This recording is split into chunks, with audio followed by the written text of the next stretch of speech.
യുദ്ധവെറിക്കെതിരെ സമാധാനത്തിന്റെ സന്ദേശമുയർത്തി Indian socialist Janata Dal Ottapalam നിയോജക മണ്ഡലം കമ്മിറ്റിയുടെ നേതൃത്വത്തിൽ സമാധാന ദീപം കൊളുത്തി. സിറ്റിസൺ ഫോറം സംസ്ഥാന പ്രസിഡന്റും ഹൈക്കോടതി അഭിഭാഷകനുമായ ആർ പി ശ്രീനിവാസൻ ഉദ്ഘാടനം ചെയ്തു. കാണിച്ചതിനെതിരെയാണ് അന്ന് ലോകം മുഴുവൻ കൈകോർത്തത്. നിങ്ങൾക്ക് എല്ലാവർക്കും ഓർമ്മയുണ്ടാവും. ആ സദ്ദാമിനെ തൂക്കിലേറ്റുന്ന സമയത്ത് പോലും വളരെ ധീരനായി തിരിച്ച മുഖത്തോടുകൂടി മരണത്തെയാണെങ്കിൽ മരണത്തെ വരിക്കാൻ ഞാൻ തയ്യാറാണ്, എന്നാൽ നെറുകേടിനെതിരെ ഒരു ലവലേശം പോലും മുട്ടുമടക്കില്ല എന്ന് പറഞ്ഞ് ധീരതയുടെ പര്യായമായി മാറിയത്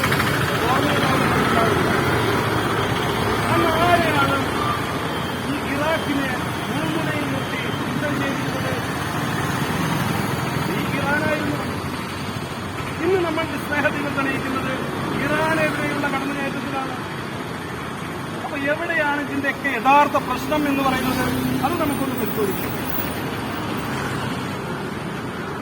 മതപരമായ ചേരിതിരിവുകൾ, ഹിന്ദു, മുസൽമാൻ, ക്രിസ്ത്യാനി, ഇതിന്റെ പേരിലുള്ള അധിനിവേശങ്ങളാണ് നമ്മുടെ ഈ ലോകത്തെ മുഴുവൻ തകിടം മറിക്കുന്നത്. സമ്പത്തുള്ളവൻ അവന്റെ കയ്യൊപ്പും അവന്റെ ആയുധബലവും ആണവബലവും ഉപയോഗിച്ചുകൊണ്ട് മറ്റ് രാജ്യങ്ങളെ കീഴ്പ്പെടുത്തി ഒറ്റപ്പെടുത്തുക എന്നൊരു തന്ത്രമാണ് ഇതിൽ പ്രയോഗിച്ചുകൊണ്ടിരിക്കുന്നത്.